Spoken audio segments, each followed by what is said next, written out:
নমস্কার, আমাদের চ্যানেলে আপনাদের আবারও অনেক অনেক স্বাগত।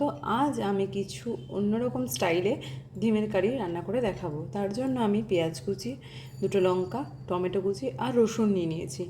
এইগুলো ফার্স্টে আমি ফ্রাই করে নেব। তার জন্য আমি কড়াই বসিয়ে দিয়েছি গ্যাসে।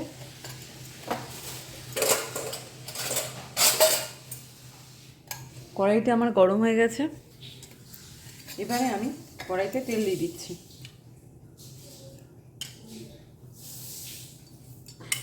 অল্প একটু তেল দেবো।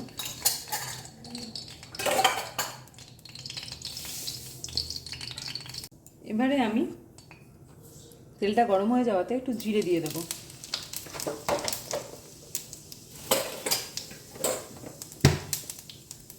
তারপর কেটে রাখা টমেটো,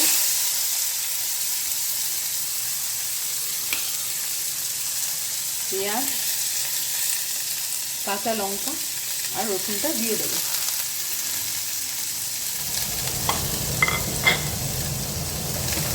এবারে এটাকে আমি নেড়ে চেড়ে একটু ব্রাউন কালার হওয়া অবধি একটু নেড়ে চেড়ে নেব। ভালো করে এটাকে নাড়াচাড়া করে নেব।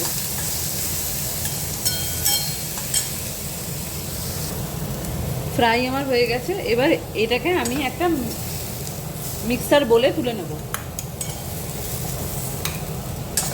এই ভাজা যেটা ভাজলাম, এই টমেটো পেঁয়াজ দিয়ে যেটা ভাজলাম, সেটা আমি একটা পেস্ট বানিয়ে নেব।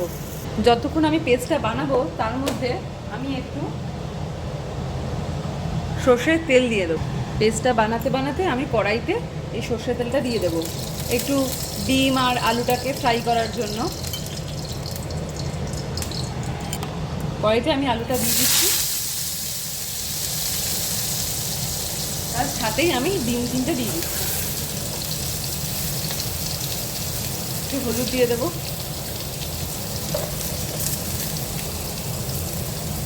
গ্যাসটা আমার কমানোই আছে, কমিয়েই আমি এটা ফ্রাই করবো। ফ্রাই হয়ে গেছে। এবার আমি ডিমগুলোকে তুলে নিচ্ছি।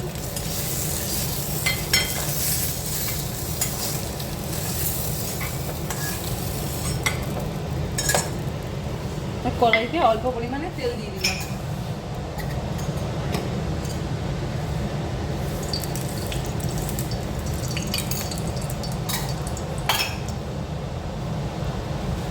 অল্প পরিমাণে দারচিনি আর এলাচ দিয়ে দেবো।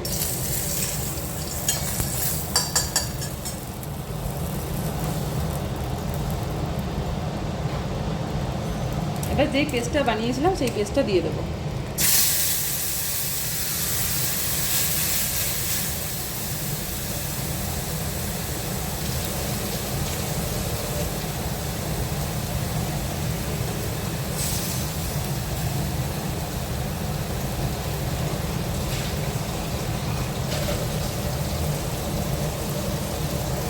এই মশলাটা কষাতে কষাতেই আমি মশলাটার ভেতরে আলুগুলো দিয়ে দেবো, তাহলে আলুগুলো বয়েল হয়ে যাবে।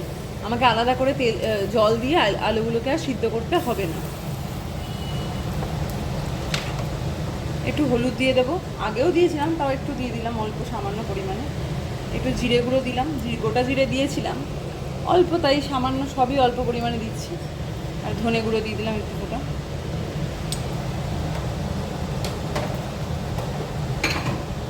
যেহেতু মশলাটা আমার ভাজাই আছে, সেই জন্য বেশিক্ষণ কষাতে হবে না।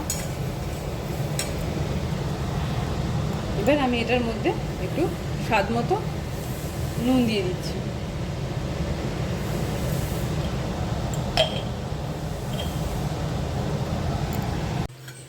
হয়ে গেছে, আমার আলুগুলো সিদ্ধ হয়ে গেছে। এবার ভেজে রাখা ডিমগুলো দিয়ে দিচ্ছি, অল্প হালকা নাড়িয়ে চাড়িয়ে